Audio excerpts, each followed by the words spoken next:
আমরা আজকে দুটো পিটিশন এই আদালতে আজকে মুভ করেছি। একটা হচ্ছে 4 জন পুলিশ অফিসারের বিরুদ্ধে আমরা গ্রেপ্তারি পরোয়ানা চেয়েছিলাম, আদালত সেটা মঞ্জুর করেছেন। এই 4 জনের মধ্যে একজনের নাম আমরা আপনাদেরকে জানাচ্ছি, সেটা হচ্ছে যাত্রাবাড়ি থানার ওসি তদন্ত জাকির হোসেন। আপনারা সামাজিক যোগাযোগ মাধ্যমে এবং আপনাদের সরাসরি ক্যামেরায় সেই দৃশ্যটা ধরা পড়েছিল যে একটা তরুণকে আহত অবস্থায় তার আরেক সহকর্মী যখন তাকে উদ্ধার করে নিয়ে যাচ্ছিল, সে তখন বেঁচে ছিল, খুব স্বাভাবিক অবস্থা, তার পায়ে গুলি আহত ছিল সামান্য। সেই ছেলেটিকে কাছে থেকে যে বুকে গুলি করে হত্যা নিশ্চিত করে এবং পরবর্তীতে তার লাশকেও আবার নানানভাবে বিকৃত করে, সেটা হচ্ছে যাত্রাবাড়ি থানার তদানীন্তন ওসি তদন্ত জাকির হোসেন। সে এখন পলাতক আছে। এই জাকির হোসেনের বিরুদ্ধে সহ আরও 3 জন পুলিশ অফিসার যারা যাত্রাবাড়ির অ্যাট্রোসিটির সাথে, যাদের ব্যাপারে আমরা অকাট্য প্রমাণ পেয়েছি, এরকম 4 জন অফিসারের বিরুদ্ধে আমরা গ্রেপ্তারি পরোয়ানা চেয়েছিলাম, আদালত সেটা মঞ্জুর করেছেন। আমরা এই প্রসঙ্গে আপনাদেরকে আবারও মনে করিয়ে দিতে চাই যে আমরা বারবার কিন্তু আশ্বস্ত করেছি যে রাষ্ট্রের দায়িত্বে যে পুলিশ বাহিনী আছেন, আজকে তারা নানানভাবে দায়িত্ব পালনে অনীহা প্রদর্শন করছেন, এই কারণে যে হয়তো তারা অনেকেই নানানভাবে হয়রানির শিকার হতে পারেন। আমরা আবারও বলছি যে কোনো নির্দোষ পুলিশ অফিসারকে হয়রানি করা হবে না। যাদের বিরুদ্ধে অকাট্য প্রমাণ পাবো আমরা, আমাদের তদন্ত সংস্থা পাবে, জুলাই আগস্টের গণহত্যার অ্যাট্রোসিটির সাথে, নিষ্ঠুরতার সাথে যারা জড়িত ছিলেন তারা কেউ ছাড় পাবেন না। কিন্তু কোনো নির্দোষ অফিসার যাদের সম্পৃক্ততা তদন্তে সঠিকভাবে না পাওয়া যাবে, তাদেরকে আমরা কোনোভাবেই এই আদালতে বিচারের মুখোমুখি করব না। সুতরাং তারা যাতে এই রাষ্ট্রকে সার্ভ করার ব্যাপারে, এই রাষ্ট্রীয় দায়িত্ব পালনে কোনো প্রকার অনীহা না দেখান, এটা আমাদের পক্ষ থেকে আহ্বান থাকবে।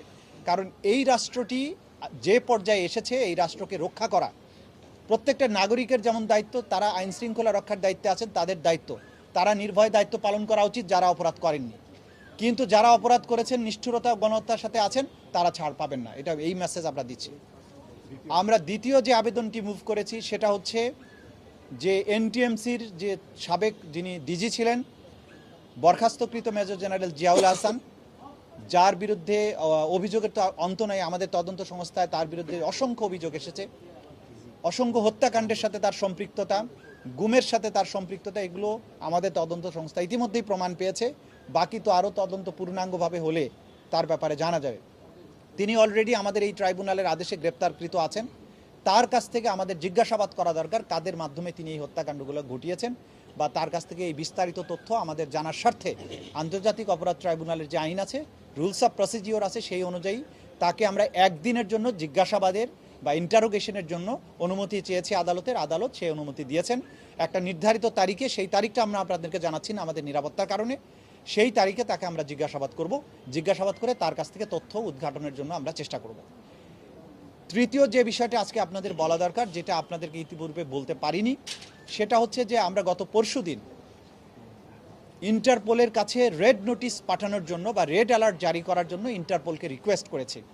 আমাদের যে এই দেশের যে একসময়কার যিনি প্রধানমন্ত্রী ছিলেন, যিনি এই মামলার আসামি, পলাতক আছেন, দেশের বাইরে আছেন, শেখ হাসিনা, তাকে আন্তর্জাতিক আইন অনুযায়ী ইন্টারপোলের যে ব্যবস্থা আছে, যে সিস্টেম আছে, সেই সিস্টেমের কাছে চিফ প্রসিকিউটরের অফিস থেকে আমরা রিকোয়েস্ট পাঠিয়েছি যে তিনি যেহেতু মানবতা বিরোধী অপরাধ সংগঠনের অভিযোগে অভিযুক্ত, তার বিরুদ্ধে গ্রেপ্তারি পরোয়ানা পেন্ডিং আছে, কিন্তু বাংলাদেশের জুরিসডিকশনের বাইরে তিনি চলে গেছেন, সেই কারণে আন্তর্জাতিক পুলিশিং সংস্থা হিসাবে ইন্টারপোল যাতে তাকে গ্রেপ্তার করার ব্যবস্থা নেয় এবং অন্তত তার ব্যাপারে রেড অ্যালার্ট জারি করে, সেই ব্যাপারে আমরা রিকোয়েস্ট পাঠিয়েছি।